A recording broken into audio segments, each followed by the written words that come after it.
check. 1, 1. Check, check. Hey, check, mic check, 1, 2. Welcome to Mandemic Mondays, the only podcast hosted by best friends who have nothing in common except their name. I'm Mandy Kaplan. And I'm Mandy Fabian. And every week we pick something delightful on Netflix to review. Usually it's the latest release. And then we also discuss what we're doing to get through these crazy times we used to call the Mandemic. It's all going to change, folks. Big changes coming up. What a great week. Really? What made it so great? Well, I mean, largely because I was out of town. But also, I was going to say, because we got to watch Hacks this week. We did watch Hacks. Yeah. I know you hated it. I mean, I can see that you hated it with every bone in your body. And here's what I'm going to say is once again, I feel like I'm such a broken record. I feel like once again, I don't totally love it, but I love Jean Smart so much that I would take a bath with her. Jean Smart, if you're listening and you want to run a tub, honey, I'll be right over. I adore her face. She's a little bit like Melissa McCarthy in those crappy comedies. Like, I'll watch her do anything. I love her. I agree about Jean Smart. Yeah. Love Jean Smart. Oh, so we should tell everybody what we're talking about, right? What Hacks is. Yeah. Hacks is, it's a series. We had a listener ask us to review the first couple episodes of the series on HBOMax, Hacks.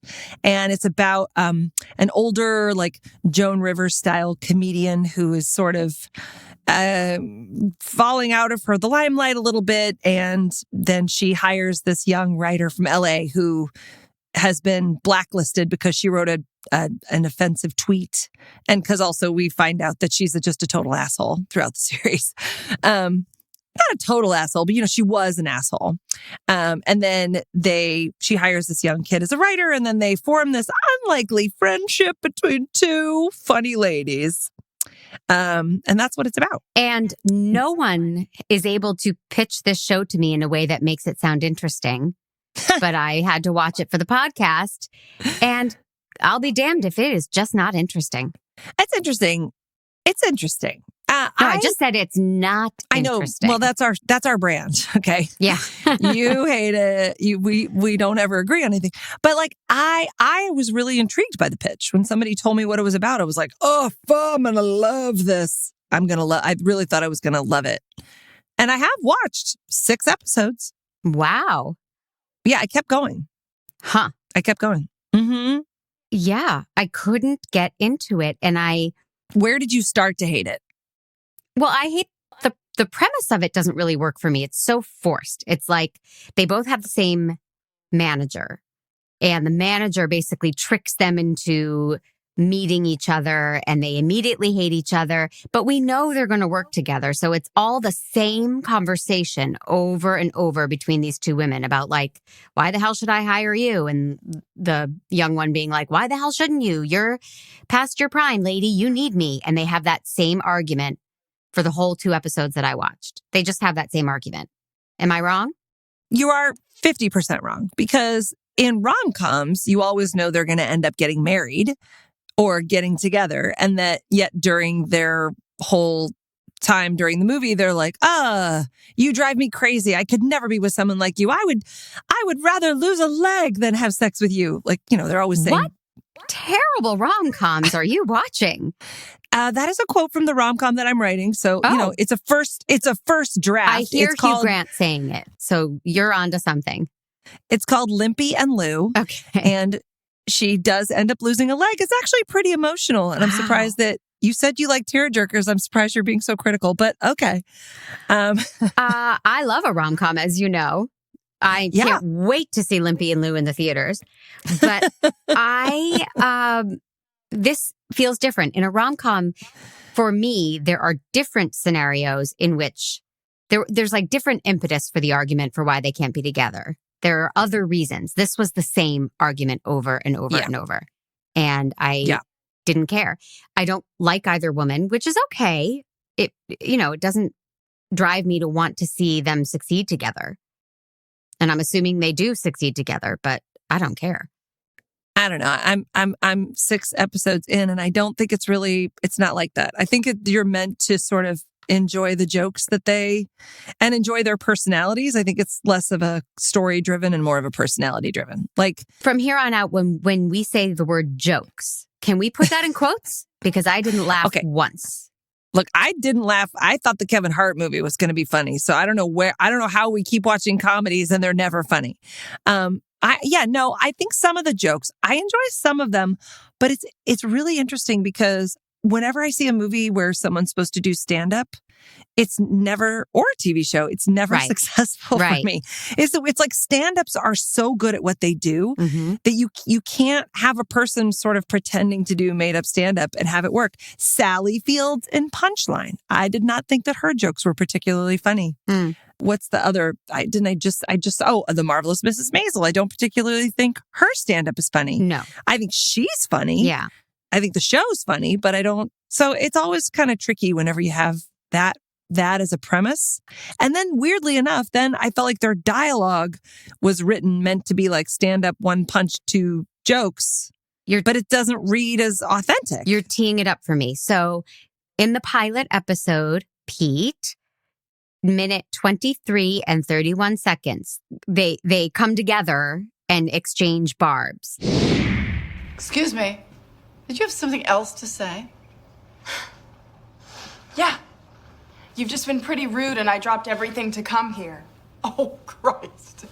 Oh, you wanted a gold star just for showing up? Kinda, yeah. Because you're right. I'm not a fan of yours. You caught me. This is all just a little fucking annoying because I flew all the way here on Spirit fucking Airlines, even though I didn't want this job in the first place.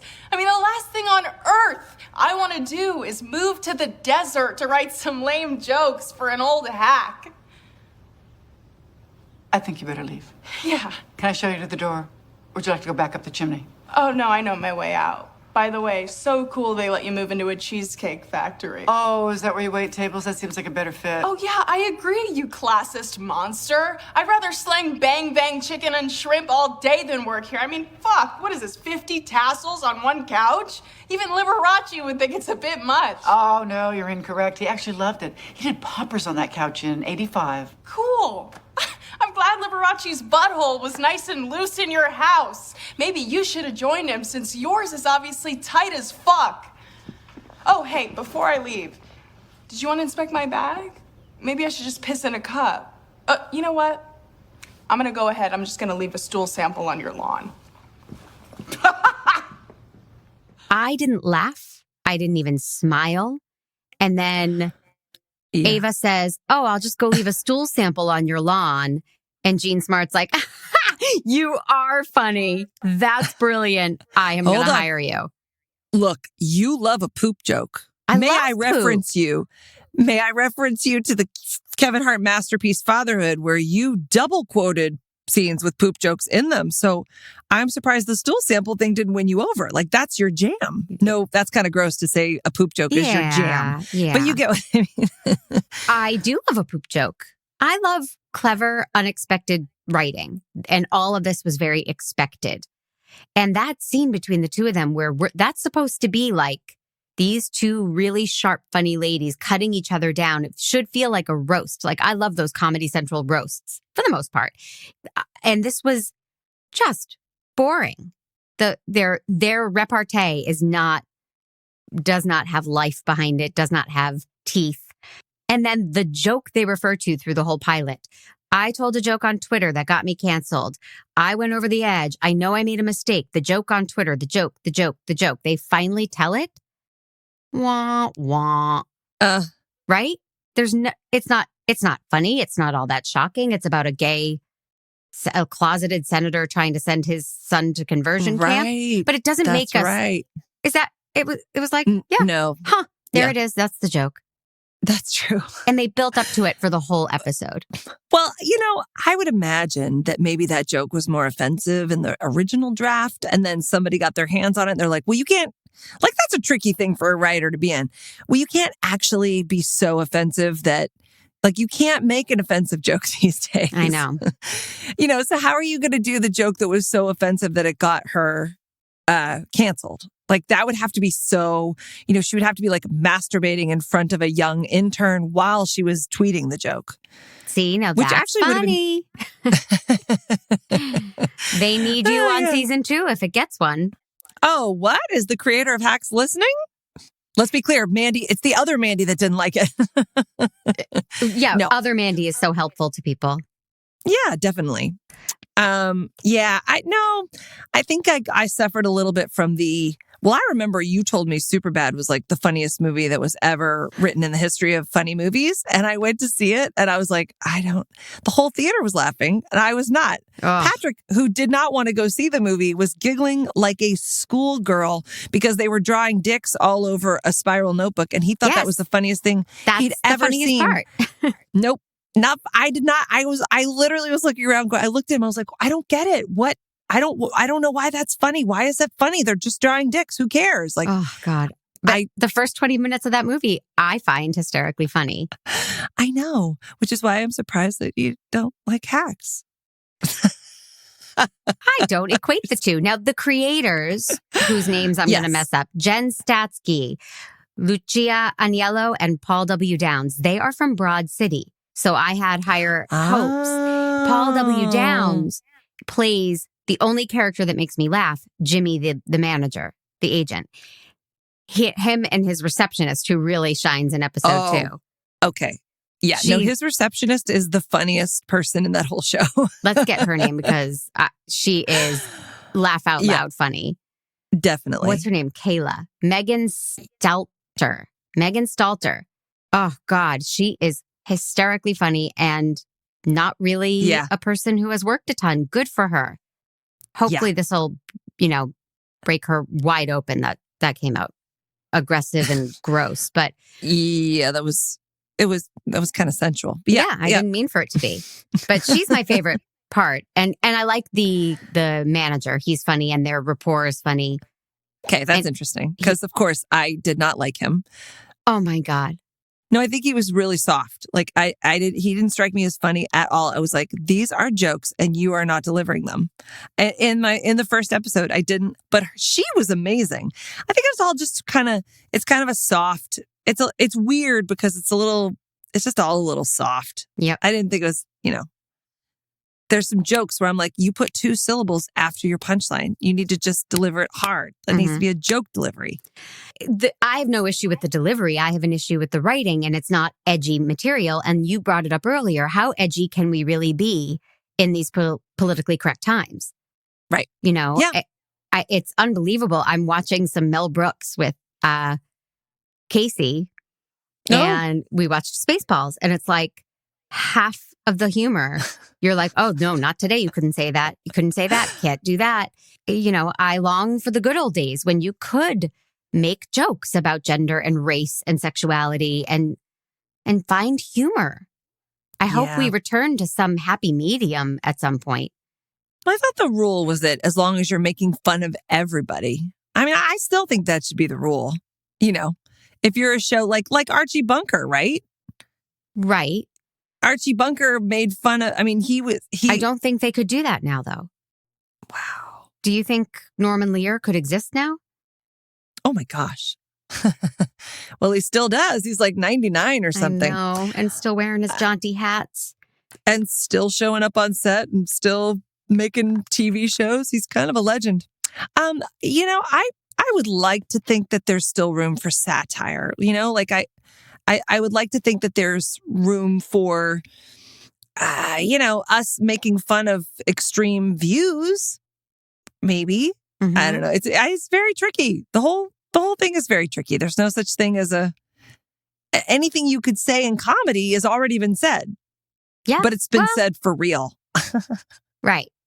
Yeah. The real world is actually terrifying. It is. Yeah. It is. But laughter is, I so believe in the power of laughter. And we can, I'll just keep using Mel Brooks because he's fresh on my brain. You can take away Hitler's power by having him ice skate and make him ridiculous. Right. Right. And then if you laugh at it, it's healing for the world. So, yeah. Don't you give Hitler a hand job in your movie? Oh, in the short film. Yeah. And then we were too Oh. scared. We were like, well, we can't include Hitler in the feature. You didn't include Hitler in the feature? No. Oh, I don't remember that. I thought you did. I thought it was so funny. Time for a rewatch of 30 Nights on Amazon Prime. That's what this whole thing was leading up to. Exactly. Here's what I will say. I think that Jean Smart's character is really interesting. I think her backstory with her husband's interesting. I think the way that she is trying to manipulate the club guy. I think her Las Vegas crazy money QVC life is interesting. I mean, I have not seen that. I would agree. It just doesn't make a series to me.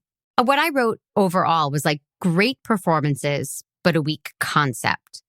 It's indicative of this log line that you tried to sell in the beginning, which I've heard so many people say, "Oh, you haven't seen Hacks? It's about this older comedian and she's mentoring a younger comedian, but they don't get along." And every time I'm like, that's blah. So, that concept doesn't work for me.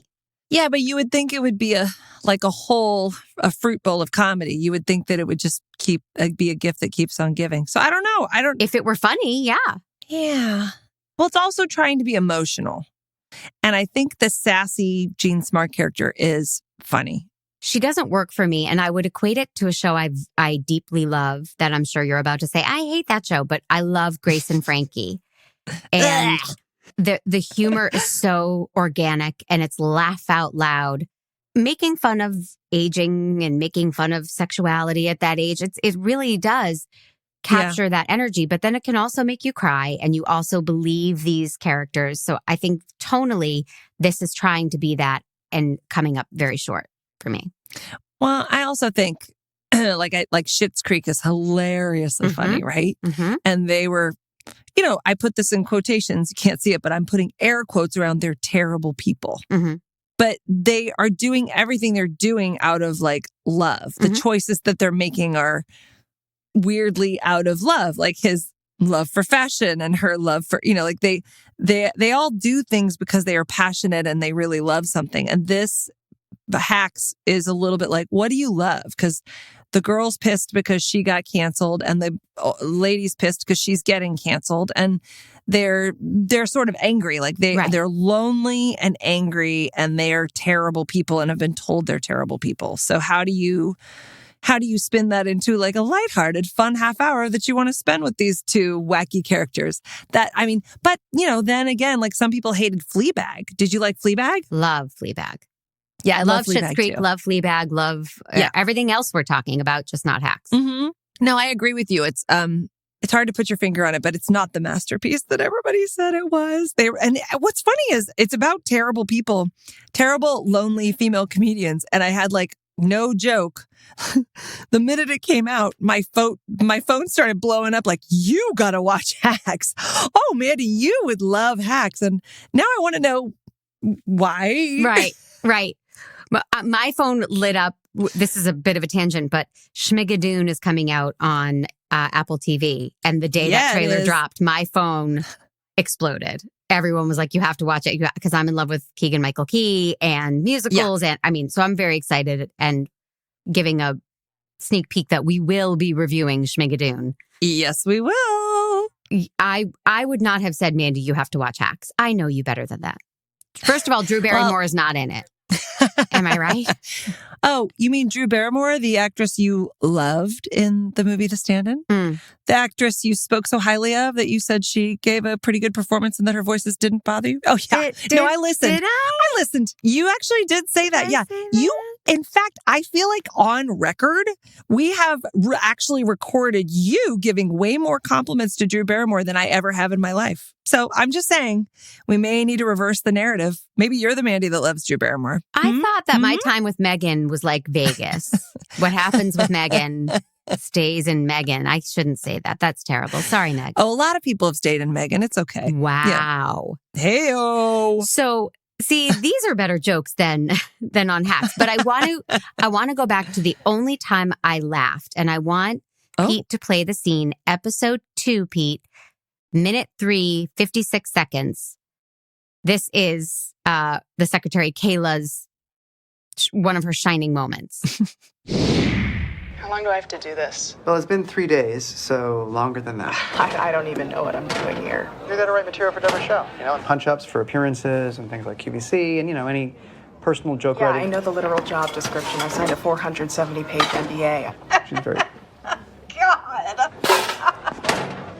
Too much. Okay, Kayla, Yeah. you're supposed to be on mute. Oh, I am. I just pushed the thing, bud. Okay, bud, we can hear you, so you're definitely not. Oh, don't worry. I'm not listening. I'm laughing at a meme. It's like there's a minion with a big eyeball. You're supposed to be listening. We've talked about this. You listen and you take notes, right? Yeah. So, okay. Where's my notebook? Hey, I need to leave early. I have an adult ballet recital. I can't miss this one because I missed last week. It just wouldn't make sense. The whole thing will be off. Should I leave you two alone? Kayla, can you jump off, please? No problemo. Thank you.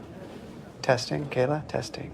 Okay. You need to fire her. I would if I could, but her father owns half the company, so she's essentially my assistant and my boss. How does everyone have rich parents except for me? Now, does her part get bigger after this? Because that's hysterical. No. She's hysterical. She's so odd, but realistic, not so out there, great. Yeah. She is just naturally effusive and funny. Yeah. Just naturally gifted. Yes. Yeah. And really unusual in her choices. She has a whole thing going on it's not like she's not trying to be funny. She just is. She just is funny. She's so inside that character and so committed to it that it's just like falling out of her mouth and you're dying laughing. Yeah. It reminds me of before we knew who Jillian Bell was, when Jillian Bell was like, oh, that woman, she's so funny. She's from this other thing. And we didn't quite know her name, but she stole every moment of everything she was in. So Megan Stalter, if I'm saying your name right, I big things are coming for you. I agree. Don't you feel like we constantly lose these comedians to drama? Yeah. I mean, guys, let it happen naturally, but give me a break. I don't know. Jim Carrey. Jim Carrey was actually really good though. He was really good. I thought he was pretty exceptional as a dramatic actor, but I feel like the rest of them are just give me a movie where I can cry. I'm like, why? You're one of the few people who can actually make somebody laugh. Just pick really, really excellent comedic material and just stick with it. Well, who's crushing that? I think Amy Schumer, because her movies incorporate drama, but she's still getting to be laugh out loud funny.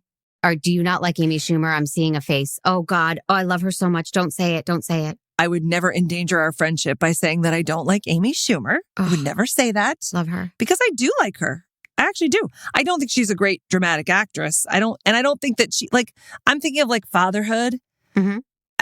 Kevin Hart being all dramatic. I don't want it. Mm-hmm. I don't want it.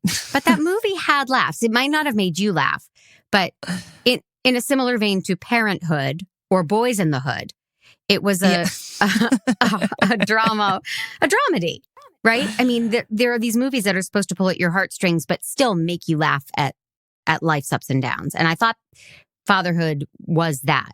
It was never marketed as a comedy. You're accusing it of that, and shame on you. It's not. I just want, the heart wants what it wants. The Kevin Hart wants what it wants. Oh my God, still. What is wrong with me? I know you promised it was going to be the last time and then you didn't keep your promise. See what I did? But I think this is kind of doing the same thing. I think this is trying to be serious because it's all about themes of this woman being lonely and it's very, I don't know. It's on the nose. But by the way, I don't know. I'm an asshole. I feel like I'm so critical of everything. And I think maybe it's because I'm a frustrated artist. Could I really do something better? Don't I write stuff that's completely on the nose and obvious? And by the way, did they get a note that's but we really need to know exactly why. We need to see her being frustrated that she's a woman in this industry and therefore treated badly. Right. You're approaching it from a writer standpoint, which is interesting because you many times in this episode and in the past have said, I'm sure the writer had a better version and it got watered down by executives and producers but I'm approaching it from the audience point of view, which is who cares where that came from? What I'm getting is a watered down version of something that could have been edgy and interesting. And so I'm not laying blame and defending the writer. Right. Maybe the writers were very edgy and maybe that original pilot is laugh out loud hilarious. But what I saw, Yeah. meh. And what would make it edgy and interesting? Like, because I'll tell you, I've gone further than you have. I mean, sexually, and then also in the series, and I feel like they try to make it edgier. Like, there's some somebody dies, and not one of the main people, a guest character, but they do a lot of drugs. But even not the late, but even that doesn't feel that edgy. I'll be honest. But it's interesting that you're like, they do this edgy thing, but not really. They do this edgy thing, but not really. It's all watered down. Well, she meets a guy and they do drugs all night, which I guess is edgy to me, but it doesn't feel that dangerous. That happened in the pilot at the casino. She was vaping and drinking and with the lady at the slot machines. Yeah, maybe she'll end up being an alcoholic. Maybe they're laying the groundwork for that. Yeah. I'm not sure. But it's like, oh God. And there's this, I've watched ahead, but there are scenes where, somebody is like telling her again that she's an awful person and that she wasn't a good friend, even when she was back in LA. Mm-hmm. And it's like, it's just so pointed. There's no point where it's like when that scene in the Kevin Hart movie when she's like, fathers don't belong here. And you're like, there's no nuance to that. Right. You don't feel a little bad about saying that. This is a little bit like that. It's like the mean girls are just mean girls and she's just a victim. And I feel like I've talked you into hating it. And for that, I am very proud. It didn't take that much of a push. I love Jean Smart and I love watching rich people live. I love Succession. Even though at first I was like, this is disgusting. And then I was like, I love it so much. I want to watch every moment of it. Like that stupid wealth is something that fascinates me so much. Not that I ever want to be like that. I don't envy it. I don't think super rich people are happy necessarily, but like, I love watching her stupid dogs and her Diet Coke fountain and her silk rugs and all the things that she has in her life and the little antiques and things that she collects. I mean, I've gone further in the series. I've gotten to know her a little better. Right. Yeah. So, how many man jobs would you give the series? Oh, God. I'd give it 3. Yeah. I'd give it 3. I'd give it 2. Yeah. Yeah, you really don't like it. I don't. So I want to know. Yeah. And please, if anybody, wants to reach out, please tell me why people love it so much. Anybody who's listening who's like, I love Hacks and here's why. Yeah. Because there's also this thing where it's like, it's an older woman and a younger woman. It's it's everything that you should want. It's two female leads and funny and all that, but it doesn't land. It's not super funny. I love Jean Smart, but I wish Whoopi Goldberg were playing the role. That would be really interesting to me. Somebody who's actually a comedian, that would be more interesting. Yeah, you're right. But HBO doesn't pay enough. If people want to reach out and tell us why we're wrong, they can reach me on Instagram at Mandy_Kaplan_Clavens or on Facebook that way. And you? And same for me. Just reach out through Mandy. No, I'm at Mandy Fab on Instagram and Mandy Fabian on Facebook as well.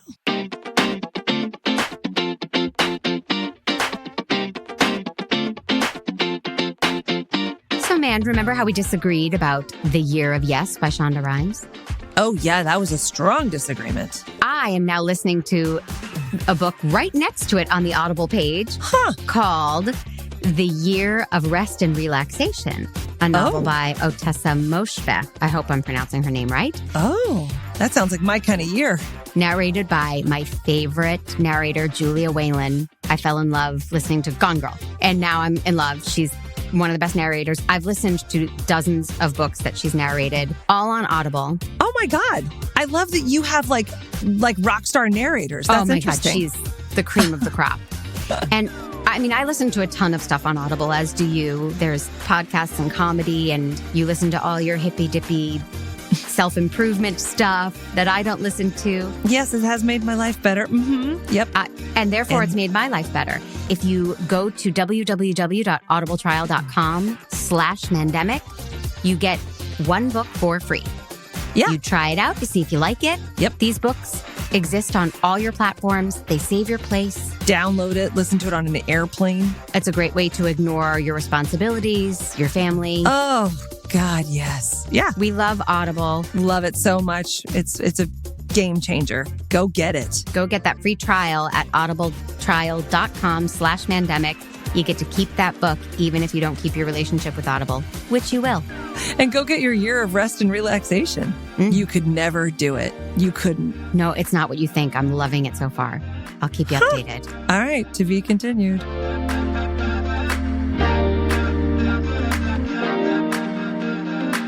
What's the new beast we're wrestling to the ground? Well, I had a very happy week with my new crush. And I can't remember if we have talked about him before, but I am madly in love with... Thank God. If I've we've been talked waiting about for you him to on find- the podcast, I need Prevagen. I swear. This episode brought to you by Prevagen. Have we talked about Justin Willman and Magic for Humans? Well, hang on. I'm Googling Prevagen. I don't even know what that is. No, we have not talked about Justin Willman. Nope. Okay, just let this roll off your tongue. Okay. Mrs. Justin Willman, Mandy Willman. Just try, for me, not for you. I think this is a great time to tell you I've always wanted you to find happiness. So right? This could be it. I'm excited for you. He is a dream. He is a magician and a humanitarian. And I love him to pieces. He has a show on Netflix called Magic for Humans, which is mind-blowing. He is so charming. He is so cute. Are you looking at a picture of him right now? I'm not. Should Look I at be? a picture of him and tell me you can't see us together forever and ever. And I'll be honest, my whole family's in love with him. We got a cameo for Casey's 5th grade culmination from Justin Willman, and it was the most personal, heartfelt, incredible thing. Casey's mind was blown. He did a magic trick just for Casey. And then this weekend, he had a fundraiser. His mom died of Alzheimer's right before the pandemic. And he did a fundraiser this weekend with a Zoom with Jason Mraz, Sarah Bareilles, Jim Gaffigan, Weird Al. Jesus. And they all appeared, and then he blew them all away with his magic, and they all talked about their experiences with Alzheimer's. It was so magical on every level. He is such a dream. If you get him on Cameo, it all goes to an Alzheimer's fund. He doesn't make a dime from Cameo. He doesn't need it. He's so adorable. Are you looking at him and imagining us together? I am looking at him. Well, I can imagine you as a magician's assistant. I feel like you missed your calling. Oh God, I would love that. My only hesitation about him, and it's small, I could work past it. He does a lot of things in his mouth. Like he'll put a marshmallow in his mouth and then pull out a sneaker. And like he does a lot of mouth magic, and that's gross. Yeah. And that, my whole family's like, ah. But he is mind-blowing. Magic for Humans, Netflix, or I don't know if he's on YouTube. He's incredible. I love him. Oh. That's what I've been doing this week. Oh my God, I love it. I love that you're doing it, with Justin right in front of Jeremy too. That's kind of magic. I'm telling you, the whole family has a crush on him. That's adorable. I love that. Well, my husband's out of town. Hello. So the mice will play. I'm going to go get some Magic for Humans maybe later myself. So I have been reading. It's kind of boring. Nerd. But I went back to the Chameleon podcast, and it's losing me. Oh God, it's not good. Oh, you didn't even warn me. I was humoring you last week. Oh, well, okay. Because I'm not farther ahead than you. We're listening to it in real time as it's dropping. So, well, I was playing a little bit of catch up. I was further behind, but it's not good, right? No. That's so disappointing. Yeah, it's very disjointed and I know. no stakes. I know. And I'm finding and during Hacks, I was watching Hacks. I was nodding off, but what is keeping my attention? Have you ever read The Paris Wife? This is a book that you can hate in the future. I hated that. What is it? Of course you did. Is it about Ernest Hemingway? No. Yes. Oh, yeah, I hated that. Yes. No. Did you really? Yeah. You really hated it? Yeah. Oh my God. I love it so much. I love it so much. I am devouring it. I love the way it's written. I love the characters. Of course, you know I'm a Francophile. If I could move to Paris now, I would. Okay. Right now. You don't know that about me? No. Oh, yeah. The author's name is Paula McLean, and I'm not done with it yet, but I am loving it. And just because, I mean, come on, he's a struggling writer, and he writes, and he's really committed to his art. It's everything that I wish I would have done with my life. You know what I mean? Or I think I thought I was doing it. I thought I was like an Ernest Hemingway type, except I was taking wigs and costumes to downtown theaters in New York City and doing sketch shows, but very similar to Ernest Hemingway, close. Wrestling a sentence to the ground. Same amount of whiskey, I'm sure. Yeah, definitely. Oh, yeah. That's another thing, by the way, that I had. I didn't even realize the connection, but I had my very first old fashioned this week. Oh. Oh, yeah. Mm-hmm. And you loved it. I did. Yeah. I'm now an old fashioned. The thought of it makes me want to barf. So that's how I knew you loved it. Oh, God. Brown liquor? No brown liquor. Oh, no. It's so romantic. It's so sexy. I like making them for Jer, but I don't drink any brown stuff. Oh, I love it. If I could have drunk it while I was on a saddle, that would have made it better. But and like maybe with like a fedora and a pipe. Yeah. I'm painting a picture now. Yep. It's not just a drink. But okay, so anyone who's ever agreed with me on the podcast should read The Paris Wife because it's great. It's not about war either. Like, give me a fucking break. I'm so tired of all the war novels. I know. Yeah. Update. You sent me the cutest video of your girls, and I wanted you to share with the people how I made your life a better place. That didn't work. No, you've always made my life a better place. It didn't. No, even the second time, it still doesn't sound right. But no, my girls listened to. Well, I'll be honest. When you sent a link to 6, so I would remember it because I walk out of here and I forget that this has ever happened. Yeah. So you sent me a song from 6, and I was like, this is wildly inappropriate, and I hate the music. Hated the pop bit of it, but I was like, Mandy said that you guys would like this musical, so we listened from the top. And once I got through the top, I was like, oh, this is just what this musical is. Mm-hmm. It's this pop sound. Right. The voices are great. Oh. And once I got into the story of it, then I was just all on board. So now we listen to it. Now they have it in their lip syncing and their little microphones. It's really cute. And we have that same microphone. So we need to get the kids together and monetize that shit. We have that same gold karaoke microphone. Yeah. Oh my God, amazing. Did your kids do Camp Invention? Did Casey do Camp Invention? Is that how we got it? No. Oh, okay. Different thing. Okay. Shout out to Camp Invention. That is actually a cool thing. Just for parents, let me just real quick. It's called Camp Invention. And they send these little things that you invent, these little things that you build every day for a week. They send it right to your house, a big box of stuff, and the kids love it. Oh, cool. There you go. Yeah. No, my kid isn't spoiled. He doesn't get inventions delivered every day. I don't know. I feel like there was an entire Nerf battle with costumes in your backyard. What? Yeah, I don't know. I feel like you do okay in the spoilage department. Oh, so. Do I ever? Did you hear after last week's episode? We've added our credits, and here's what we're going to do. This is exciting. We're going to play our credits, and then after the credits, we're going to tell the people what we're watching for next week. Okay, let's do it. So they have to stay tuned. Mandemic Mondays is a production of the Next Reel Film podcasts at True Story FM. Engineering by Pete Wright. Yay! Music by Ian Post. Woohoo! Find the show at truestory.fm/Mandemic. And if your podcast app allows ratings and reviews, please consider doing that for us too. And don't forget to subscribe. All right. And coming up next week, we're going to be reviewing No Sudden Move. It's woohoo! Yeah, it's like a crime drama. It's got John Hamm in it. I love John Hamm. Yeah. And it's about a group of people who steal car technology and then have to figure out like who hired them to do it. It's in the 1950s. It's a period piece. Directed by Steven Soderbergh. even though he claimed he retired. Interesting. I didn't know. He's the Brett Favre of movies. Well, I think he still does good stuff. I wonder if he shot this one on an iPhone. I know he does that stuff. We'll see. We're going to actually physically see with our eyes. And we'll tell you all about it. And I'm excited. Yeah, me too. Till then. I love ya. Love you. Bye. Bye.